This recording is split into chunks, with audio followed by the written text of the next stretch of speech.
Bonjour à tous et bienvenue sur ce webinaire Syndex sur les rémunérations. Avant de commencer, je vais me présenter. Je m'appelle Julien Gournay, je suis accompagné de Tanguy Lorange qui n'est pas face à la caméra et qui répondra à l'ensemble des questions sur le chat. Nous sommes tous les deux des spécialistes des questions sociales. Avant de commencer toujours, pour vous laisser un petit peu le temps de vous installer, je vous rappelle que nous sommes actuellement en campagne de rémunération, de présentation de les politiques de rémunération. Vous pouvez nous retrouver notamment le replay de ce webinaire sur syndex.fr et vous pouvez rester en contact avec nous sur les réseaux sociaux, LinkedIn, Instagram non, mais Facebook et Twitter.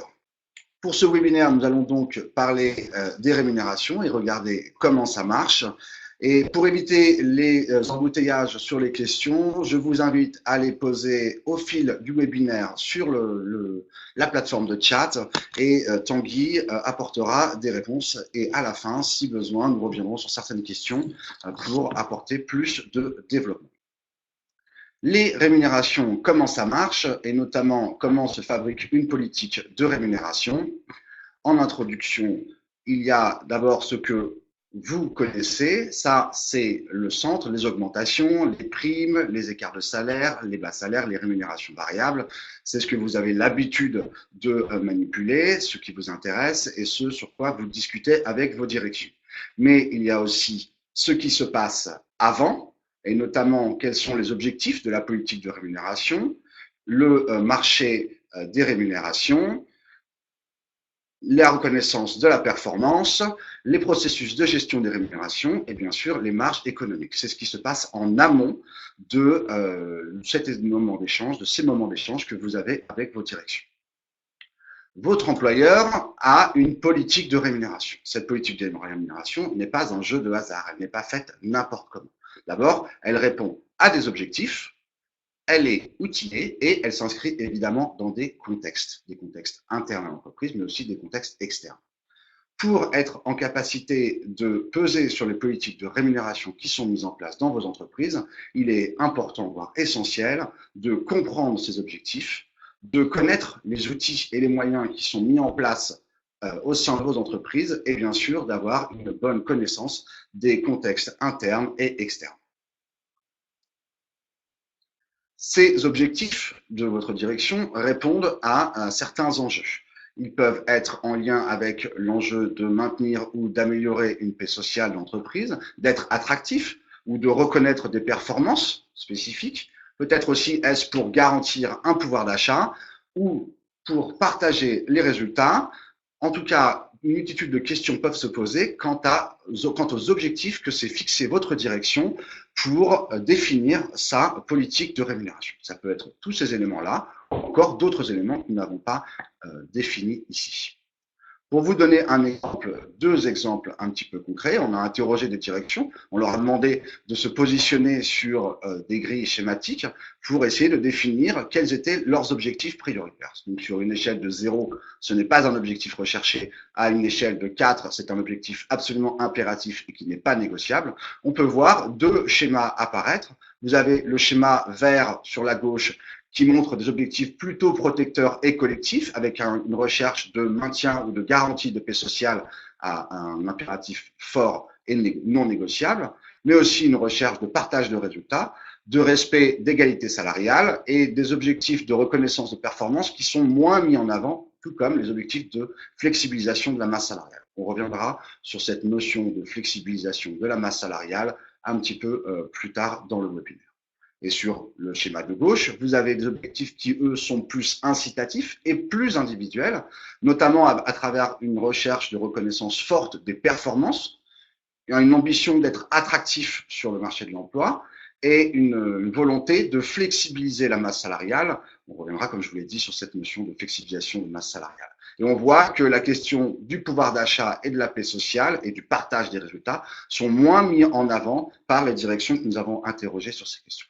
Quand on a une approche de ce type-là, on y voit déjà un petit peu plus clair sur les objectifs que se sont fixés ces deux directions et donc sur les conséquences que ça aura sur leur politique sociale et leur politique salariale. Pour reprendre le premier exemple, sur les objectifs plutôt protecteurs et collectifs, vous avez par exemple sur la question de la paix sociale, un enjeu qui sera porté sur la négociation des accords collectifs encadrant et protecteurs. Sur la question du pouvoir d'achat, on mettra peut-être plus en avant des augmentations générales et des minima d'augmentation pour garantir à tous une préservation ou une augmentation de leur pouvoir d'achat. La question du partage de résultats passera peut-être plus par une notion de participation et d'intéressement. L'égalité salariale avec des enveloppes de rattrapage ou des indicateurs de suivi. Et par exemple, pour continuer sur ces items, la question de l'attractivité sera peut-être plus abordée sur des améliorations de dispositifs conventionnels, des couvertures prévoyance, des couvertures mutuelles. Et enfin, sur la question de la reconnaissance, on va privilégier des primes collectives ou d'équipes pour permettre une reconnaissance collective de cette fameuse performance. L'autre exemple que nous avons pris, l'exemple rouge, on voit une approche ici plus incitative, mais surtout plus concentrée sur une approche individuelle. Sur la question du partage de résultats, on va se concentrer sur peut-être des stock options ou des distributions d'actions à certains ou certaines catégories de salariés. Sur la question de l'égalité salariale, peut-être pas pour tous, simplement pour ceux qui sont considérés comme étant des talents dans l'entreprise. La question de la fidélisation va se passer par une rémunération différée pour garantir que ces salariés vont rester un certain temps dans l'entreprise. La question de la flexibilisation de la masse salariale passera par un renforcement de la part de la rémunération variable dans la rémunération totale. Sur l'attractivité, on va se concentrer sur des enquêtes salariales, des avantages en nature pour définir comment être attractif vers les profils externes. Et enfin, sur la reconnaissance, on va se concentrer sur cette notion de prime et de bonus individuel. Un autre élément qui est souvent mis en avant par les directions sur la politique de rémunération, c'est la question du marché des rémunérations. D'abord, il n'est pas question pour nous de prétendre que ce marché des rémunérations n'existe pas. Mais a priori, nous n'en avons pas vision. Et d'ailleurs, vous-même, négociateurs ou représentants du personnel, vous avez une relativement peu de visibilité sur ce marché.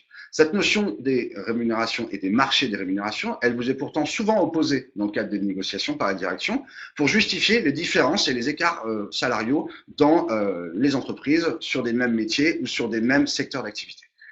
Toutefois, quand on interroge les directions sur ces sujets-là et sur ces fameux marchés des rémunérations, elles restent assez discrètes sur les enquêtes salariales sur lesquelles elles s'appuient ou auxquelles elles participent et parfois même qu'elles commandent elles-mêmes.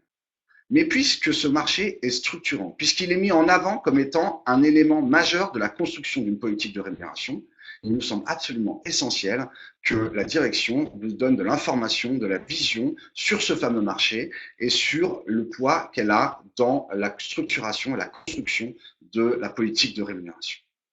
Nous vous invitons donc à interroger vos directions sur cette question-là, une fois de plus, pour garantir un équilibre dans la négociation entre les partenaires sociaux.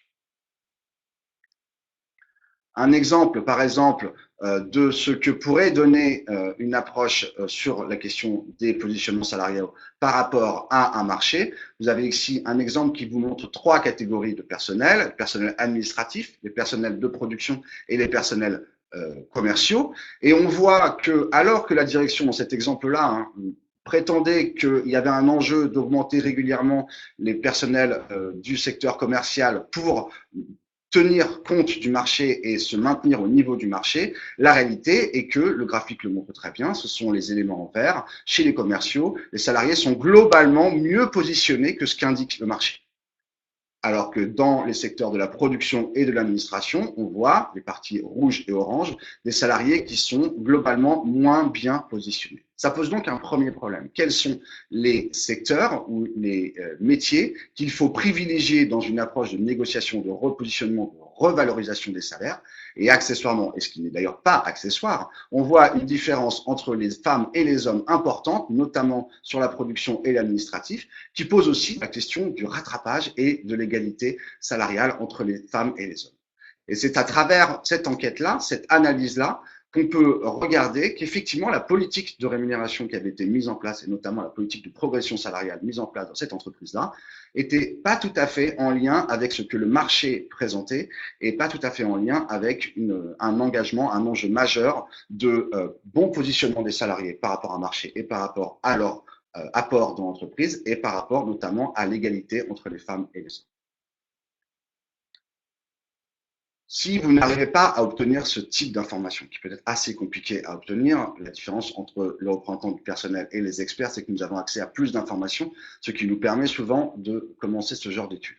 Néanmoins, même sans avoir ce genre d'études-là, vous êtes tout à fait légitime à interroger votre direction sur ces méthodologies, sur comment elle arrive à ses conclusions concernant le marché des rémunérations.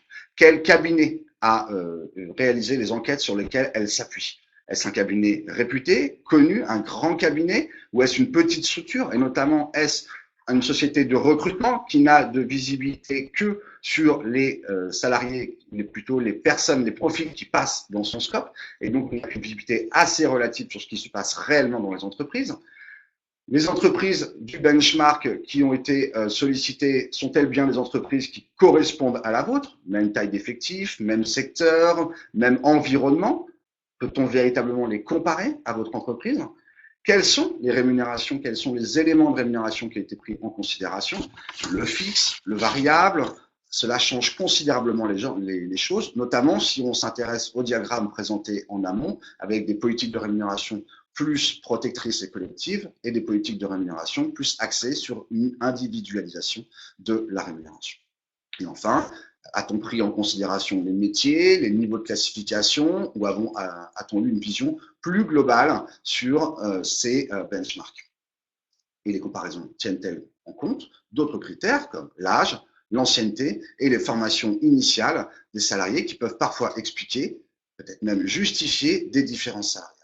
Et c'est avec tous ces éléments-là que vous pourrez alors apprécier la qualité et la pertinence des benchmarks salariaux qui sont utilisés pour construire les politiques de rémunération.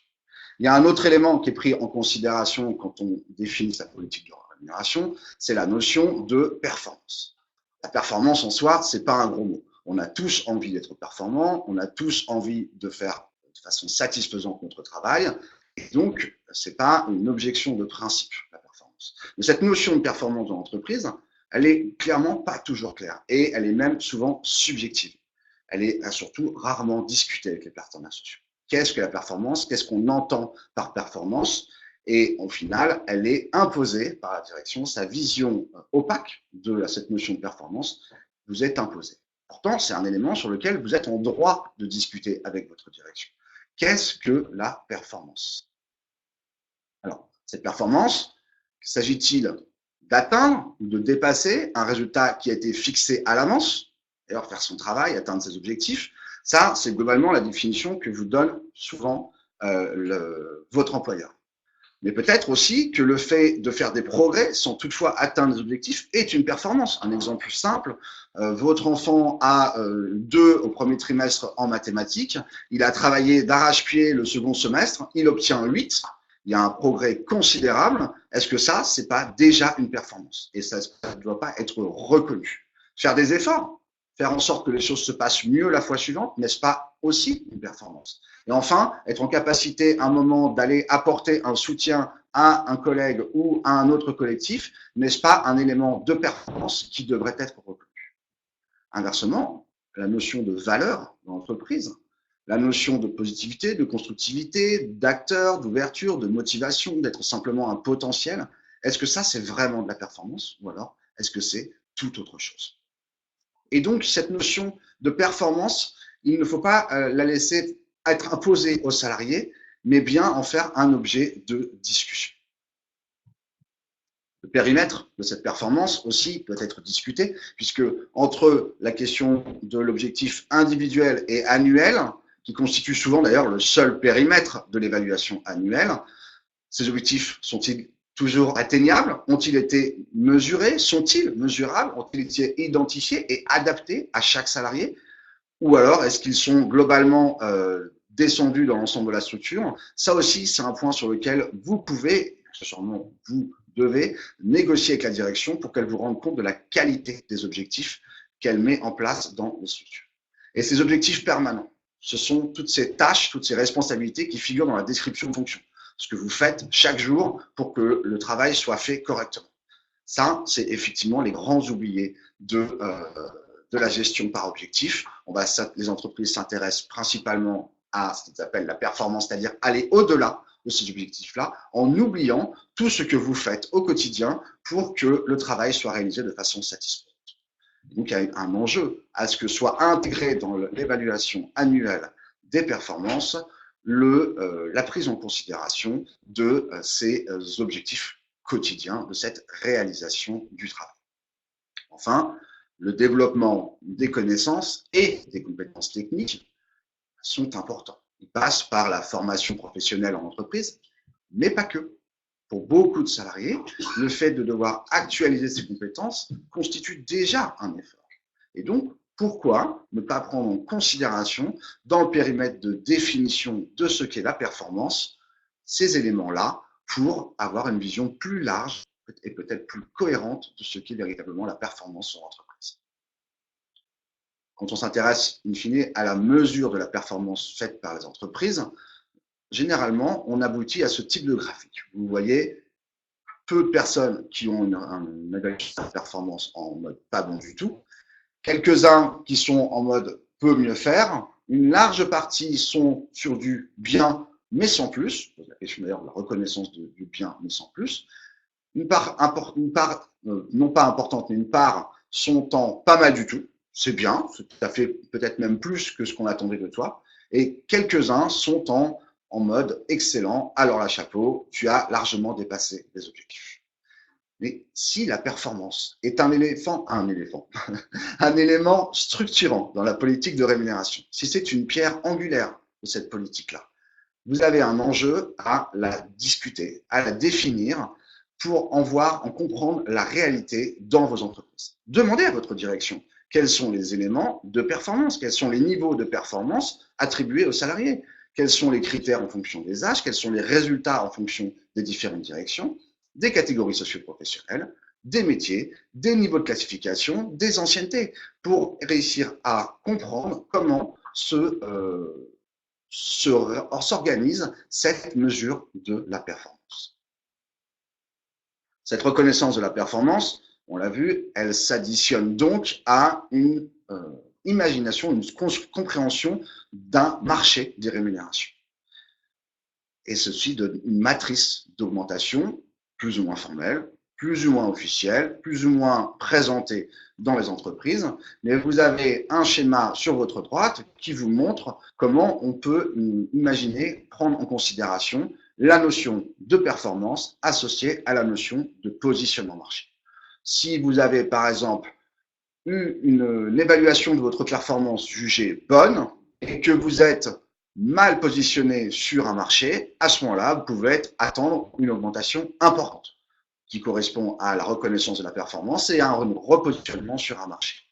Même avec une performance jugée bonne, mais un positionnement marché déjà jugé satisfaisant, l'augmentation sera moins importante puisqu'elle prendra en considération que vous êtes déjà correctement positionné sur un marché. Inversement, si votre évaluation de performance est jugée insatisfaisante, si elle n'est pas bonne, mais que vous êtes déjà positionné correctement sur le marché, le risque, et c'est effectivement que l'employeur vous réponde qu'il ne vous distribuera pas d'augmentation cette année. Il faut donc demander à votre direction des bilans sous la forme d'augmentation individuelle par groupe, sexe, âge, ancienneté, métier, etc. Et cette matrice-là, un dernier élément à noter, qu'elle n'est pas pondérée de la même manière entre le marché et la performance. La bonne performance pèse souvent plus lourd que le sous-positionnement sur un marché. Sur un autre élément important, les processus de gestion des rémunérations. De plus en plus souvent dans les entreprises, c'est le management qui est devenu l'acteur principal de la gestion RH. Il prend en compte les absences, il gère les absences, il gère les effectifs, il gère la charge de travail, il gère les augmentations, il gère les évaluations, il gère les congés. Concernant les rémunérations, son importance est de plus en plus prépondérante au détriment des fonctions RH, qui dans ce cas-là, souvent, se contentent de donner de grandes règles de bonnes pratiques en matière d'augmentation individuelle notamment, et de vérifier à la fin le respect des budgets qui ont été alloués à chaque direction, à chaque service, à chaque équipe. Mais est-ce que ça, c'est suffisant comme organisation? On va voir à travers 3 exemples que non, souvent, ça n'est pas suffisant. Le premier exemple, c'est l'exemple qu'on a appelé le faux égalitarisme. Un exemple très simple, vous avez une entreprise qui a négocié une augmentation, une enveloppe d'augmentation individuelle de 2% de la masse salariale, et pour pas faire de jaloux, chaque manager reçoit l'équivalent d'une enveloppe de 2% de sa propre masse salariale dans son équipe. Monsieur X a une équipe de 50 personnes, des jeunes, des moins jeunes, certains très bien payés, des personnes très performantes et d'autres qui le sont un petit peu moins.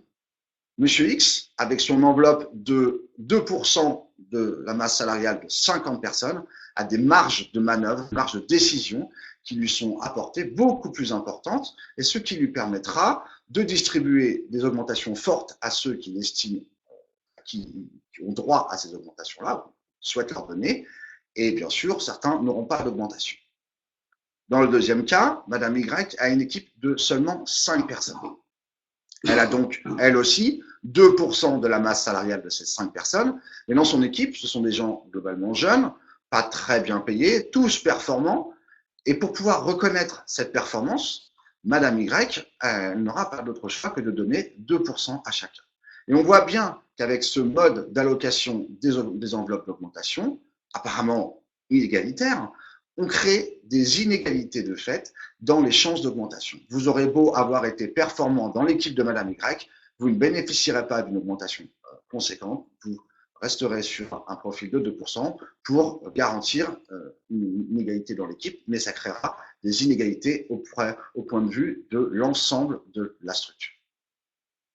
Le deuxième exemple qu'on peut vous montrer pour vous montrer la difficulté de tout remettre dans les mains du management avec une RH qui conserve juste les frontières et garante du respect des enveloppes, et l'exemple 2 de la confusion des enveloppes d'augmentation. Un autre exemple, cette année, l'entreprise a négocié 2 types d'augmentation individuelle. La première, on retrouve notre enveloppe de 2% de la reconnaissance de la performance, une enveloppe de 2% de la masse salariale pour les augmentations individuelles, et à côté de ça, une enveloppe de 0,2% pour des rattrapages de salaire entre les femmes et les hommes. Discuter du 0,2%, du 2%, mais concentrons-nous sur la question de l'égalité. Ces 2 enveloppes sont à la disposition du manager, qui va donc décider de comment et à qui il va les attribuer. Le résultat, et ça c'est quelque chose qu'on constate assez fréquemment sur nos missions, c'est que lorsqu'une femme a bénéficié d'une augmentation au titre du rattrapage, elle a été mal positionnée par rapport à ses collègues masculins, elle perd toute chance, ou en tout cas ses chances d'obtenir une augmentation en lien avec sa performance sont fortement réduites. Elle a déjà touché son augmentation femme. Et du coup, on continue et on accroît les écarts entre les femmes et les hommes. L'erreur ici, elle est dans le processus d'augmentation.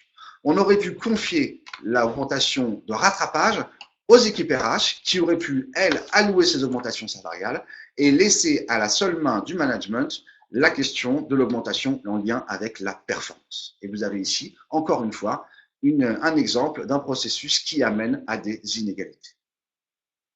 Le troisième exemple qu'on peut prendre en considération, c'est la question de la prise de risque sanctionnée. Un salarié a pris le risque d'une mobilité fonctionnelle en changeant de poste, de service, après s'être formé.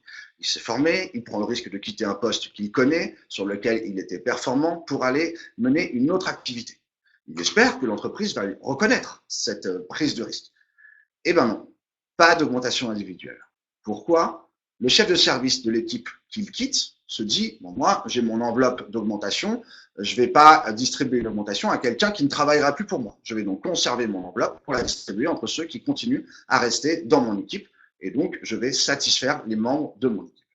Et le chef de service qui va accueillir le nouveau salarié se dit, moi, je ne vais pas distribuer une augmentation pour de la performance à quelqu'un que je ne connais pas et que je n'ai jamais vu travailler. Et donc, ce salarié ne bénéficie d'aucune augmentation. Là encore, les RH auraient pu prévoir cette réaction, auraient pu anticiper cette réaction des deux managers. Et il aurait simplement fallu qu'elles gardent à leur main une partie du budget global d'augmentation afin de gérer ce genre de situation-là et éviter de créer des écarts dans le versement des augmentations et donc des sentiments d'insatisfaction assez légitimes dans ce cas. Ce qu'il faut retenir de ces questions de processus de gestion des rémunérations, c'est que dans les trois exemples qu'on vient de vous présenter, ce sont bien les processus d'allocation et d'attribution des enveloppes d'augmentation qui ont laissé passer ou qui ont généré des inégalités. La fonction RH n'a pas joué son rôle de régulateur, d'animateur et d'arbitrage et a laissé la fonction managériale se débrouiller. Pour les élus, pour vous, ce qui va compter, c'est bien sûr, et ça, vous le faites chaque année, c'est de négocier des montants, des taux, et c'est excellent. Mais vous pouvez aussi négocier les processus de gestion et d'attribution des augmentations et des primes. Intéressez-vous à ces processus pour comprendre comment tout cela est structuré et pour permettre de contribuer à résorber des inégalités, des écarts de rémunération, notamment dans les équipes entre les femmes et les hommes. Un dernier élément qui est important à prendre en considération sur la question de la politique de rémunération, ce sont les contextes. Les entreprises ne sont pas complètement hors sol, elles ont donc des contextes internes et des contextes externes. Évidemment, les contextes économiques propres à l'entreprise vont peser sur la politique de rémunération qui est mise en place. Si vous avez une entreprise avec un contexte économique excellent, elle peut avoir plus tendance à vouloir revaloriser, augmenter les rémunérations. Contexte économique très mauvais, il y a des contraintes économiques qui s'imposent qui sont plus compliquées. Mais il ne suffit pas que la situation économique de l'entreprise soit bonne pour que l'entreprise automatiquement devienne généreuse en termes de distribution d'augmentation. Quand les charges de personnel représentent une part importante de l'ensemble des coûts de production, toute augmentation de salaire qui sera distribuée aura un impact sur les marges de l'entreprise. Si les exigences de rentabilité sont très fortes par l'actionnaire ou par une construction juridique, notamment on pense au LBO, et qui impose à l'entreprise d'avoir des résultats importants chaque année, là aussi, ça pèsera sur la capacité de l'employeur à distribuer des augmentations de rémunération chaque année. Le travail de l'expert sur la situation économique et financière de votre entreprise va vous permettre d'y voir plus clair, de mieux comprendre un de ces éléments qui peut expliquer d'ailleurs des refus d'augmentation des rémunérations qui vous sont opposés par l'employeur sans qu'il y ait une véritable explication du raisonnement et de ce qui les amène à refuser les augmentations de rémunération. Donc le lien avec la situation économique et la politique de rémunération est très important et vous êtes tout à fait légitime à vous y intéresser. Ces contextes économiques propres à l'entreprise, selon les résultats d'un service, d'une BU, vont être assez différents. Et les choix d'attribution, d'augmentation et du taux peuvent donc être aussi différents. La rémunération, c'est aussi un investissement sur les salariés. Si on ne fait pas d'investissement matériel dans une équipe ou dans un service, si on ne fait pas d'investissement financier, si on ne recrute pas dans un secteur d'entreprise, il y a globalement peu de chances qu'on y fasse aussi des investissements salariaux. Ce qui peut conduire à de réelles inégalités salariales d'un salarié à l'autre, selon qu'il se trouve dans le bon coin de l'entreprise, là où on est en train d'investir fortement, ou alors dans le mauvais endroit, là où finalement on a estimé qu'il n'y avait pas d'investissement à apporter. Et là encore, l'entreprise, votre expert, peut mettre en évidence ces liens. Les orientations stratégiques, quelle est la stratégie, quelle est la ligne conductrice que s'est donnée l'entreprise, la situation économique et financière, quelles sont les marges de manœuvre, quels sont les contextes de l'entreprise, et sa politique sociale sont tous étroitement liés et votre expert peut participer à vous expliquer les raisonnements, les cheminements qui amènent à la définir une politique de rémunération. Cette incertitude sur l'activité, notamment, et sur les résultats à venir, pèse elle aussi sur la politique de rémunération. Et notamment, elle peut conduire l'employeur à vouloir flexibiliser sa masse salariale. Un exemple très simple pour comprendre ce que veut dire flexibiliser la masse salariale. Si je vous donne 100 € d'augmentation, je dois vous les donner tous les ans. Je ne peux pas vous le retirer. Je ne peux pas vous dire l'année prochaine, bon, bah, du coup, ton salaire, je vais le baisser de 100 €. Ça, c'est une augmentation qui est écrite dans le marbre. Et donc, l'entreprise, pour flexibiliser sa masse salariale, va préférer donner 100 € en prime. La première année, ça revient même. Vous avez toujours 100 € qui rentrent en plus dans votre porte-monnaie, mais vous n'avez aucune garantie sur l'année suivante. Et derrière, un discours officiel sur la motivation, sur la reconnaissance de la performance à travers une rémunération variable. Il y a aussi souvent un autre objectif, qui est celui de flexibiliser la masse salariale, de se donner des marges de manœuvre financières pour les années à venir. Il y a aussi des contextes sociaux et RH propres à votre entreprise.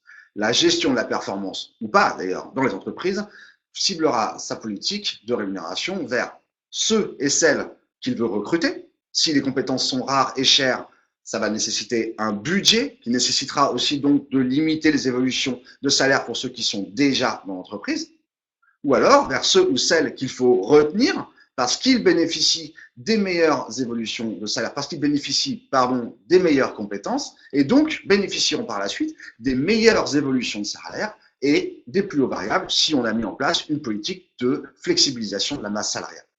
Ces salariés, même performants, dont l'employeur pense qu'ils ne partiront pas, c'est-à-dire tous ceux qui sont par exemple dans des bassins d'emploi en difficulté ou qui sont sur des compétences ou des métiers relativement peu demandeurs, seront alors aussi les moins bien servis. L'employeur pense que ces salariés ne quitteront pas l'entreprise, il ne pense pas avoir d'intérêt à revaloriser leur salaire et donc à en faire un élément de la fidélisation.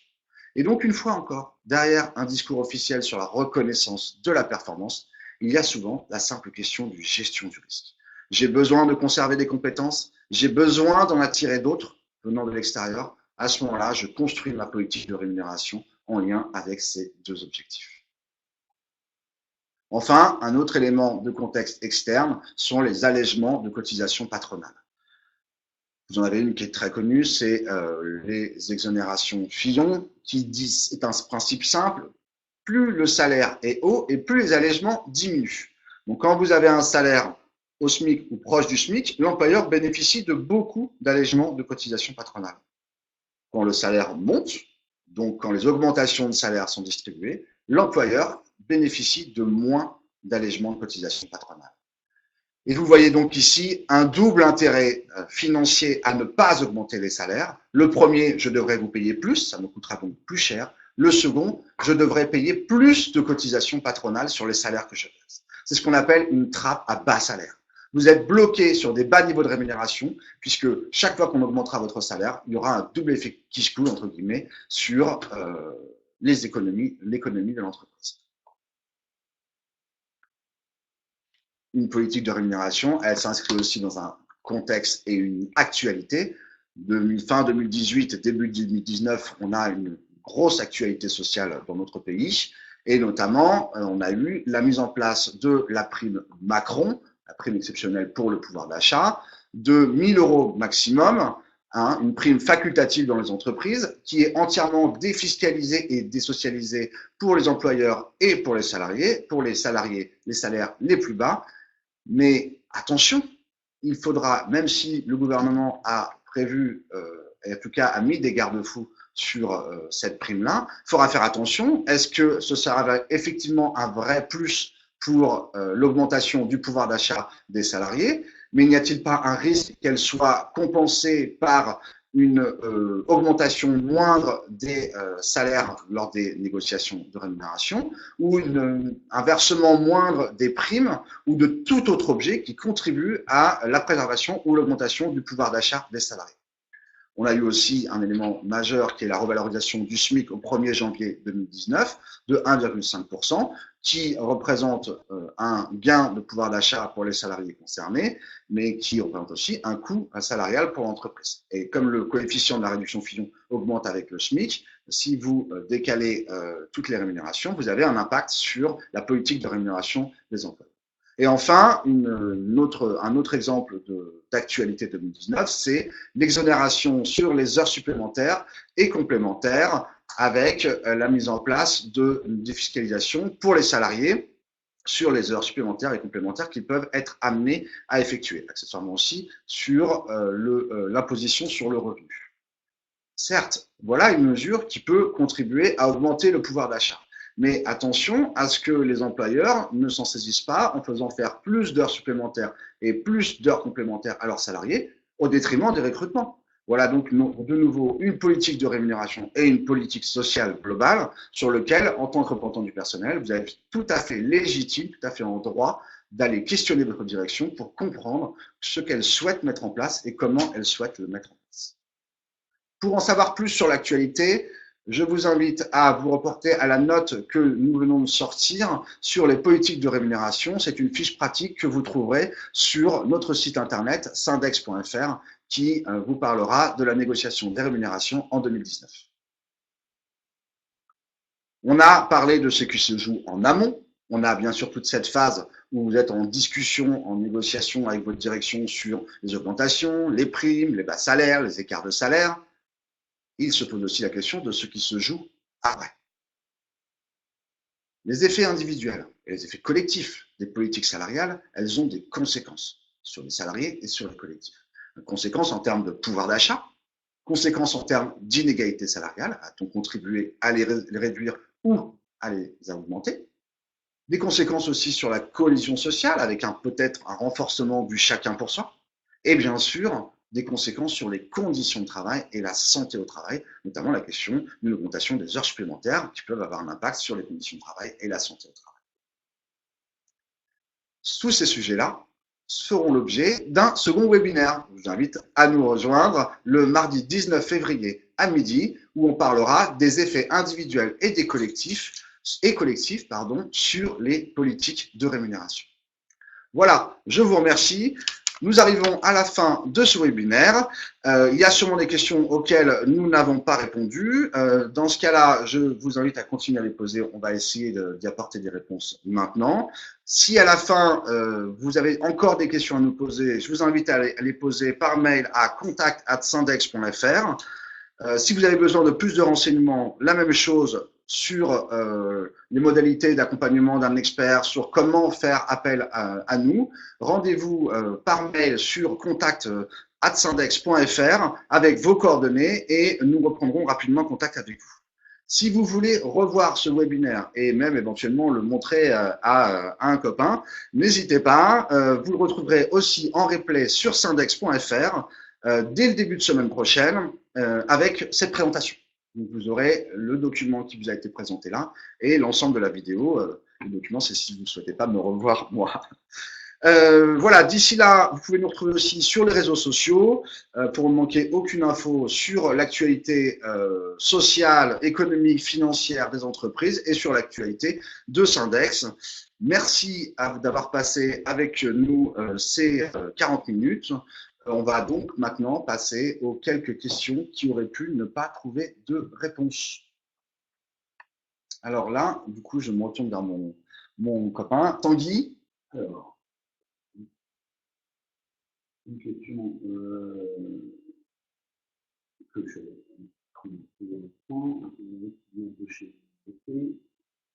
alors, je ne suis pas sûr que vous entendez Tanguy. Alors, je vais donc répéter ce que dit Tanguy. D'accord, on n'entend pas. Donc, une question. Heures supplémentaires défiscalisées et exonérées de cotisation sociale. Chez BP, on a un avenant de 152,69 qui inclut 1h02 majorée à 25%. Alors, juste pour les gens qui nous écoutent, c'est une question sur les heures supplémentaires défiscalisées avec un avenant à un accord. Un avenant à RTT qui prévoit 1h02 majorée à 25%.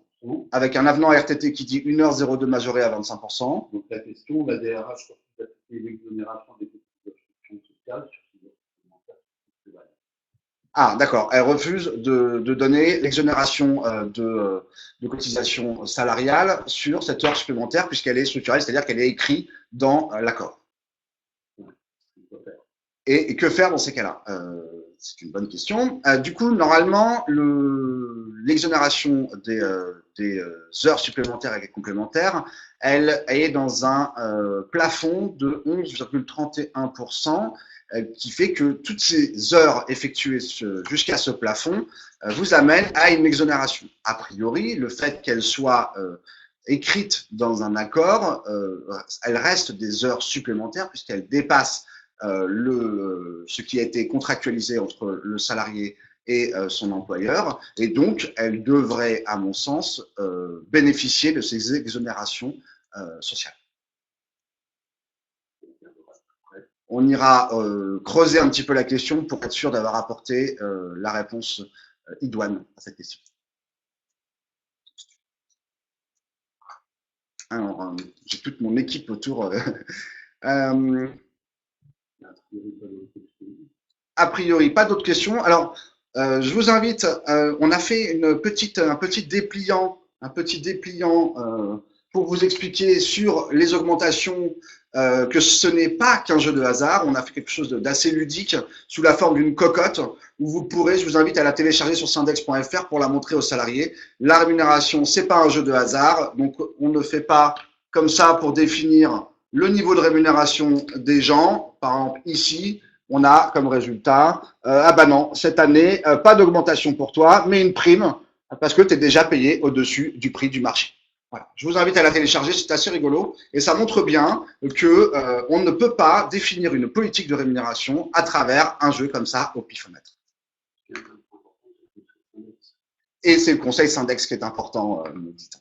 Je vous remercie beaucoup pour avoir suivi ce webinaire. J'espère vous retrouver donc mardi 19 février à midi. Sauf si ce qu'on me dit que je ne reviens pas, c'est moi qui serai présent. Et je vous souhaite une bonne journée et je vous souhaite un bon week-end à tous. Merci pour votre attention.